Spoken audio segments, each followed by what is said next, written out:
Hey E36 fanatics, Steven here.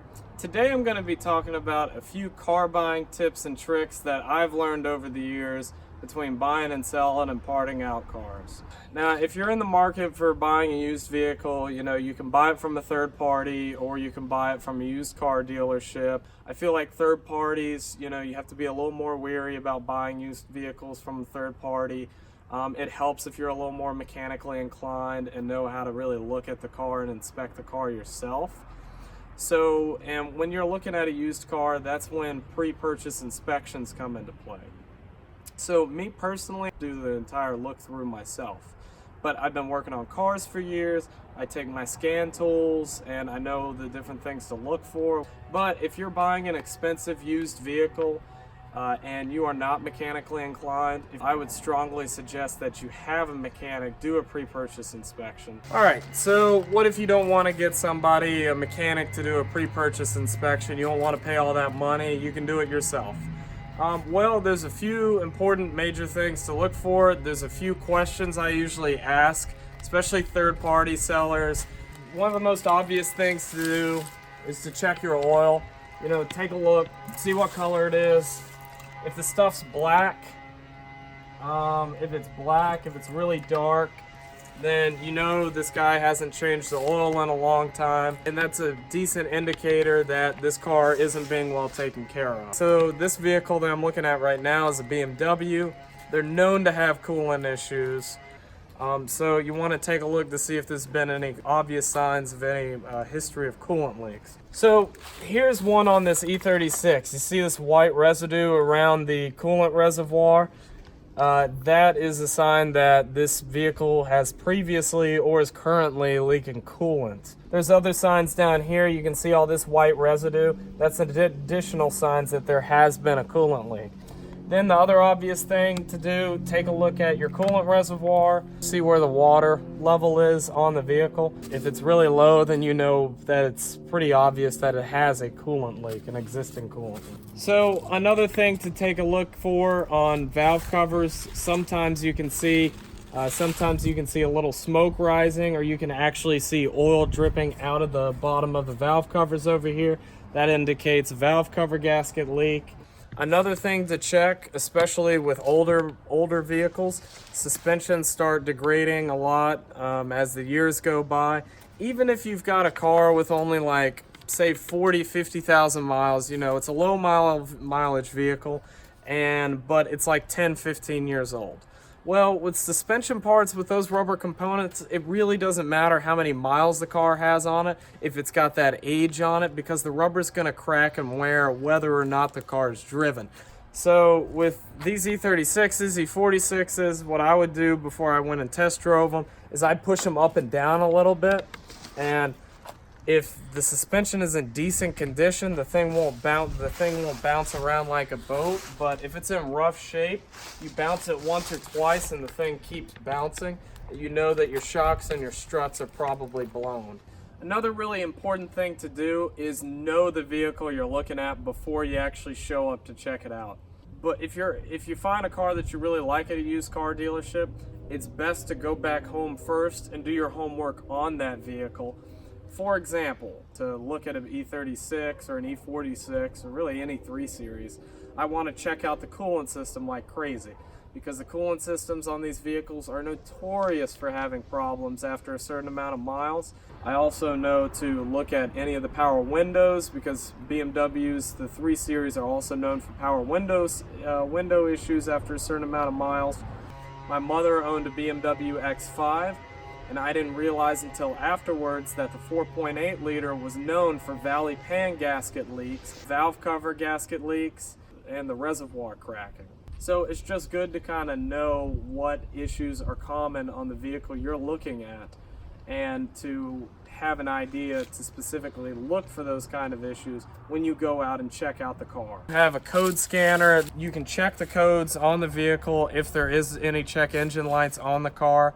Here's my old cheapo OBD2 scanner.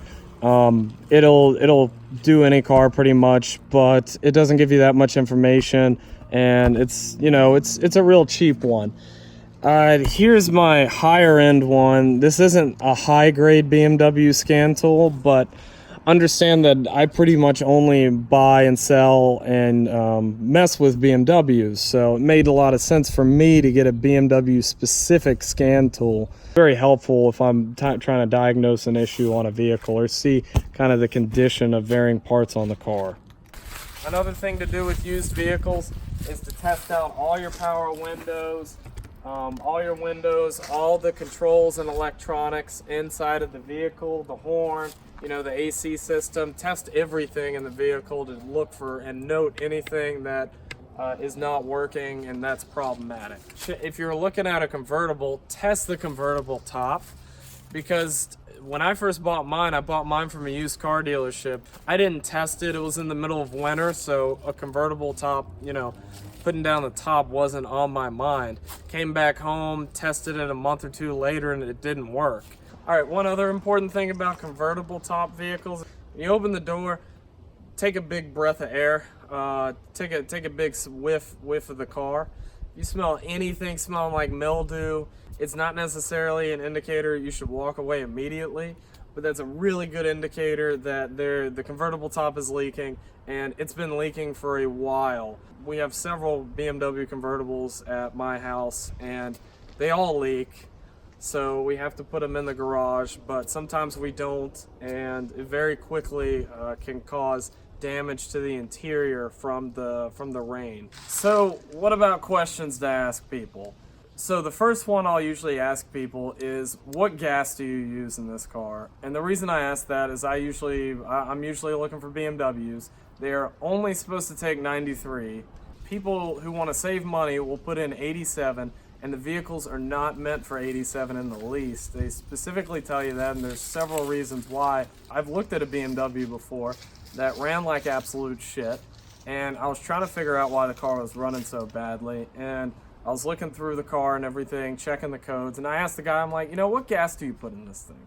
The guy's like, I just fill up whatever's cheapest in the area. I'm like, well, fungal, all right, I'm going home, that's it.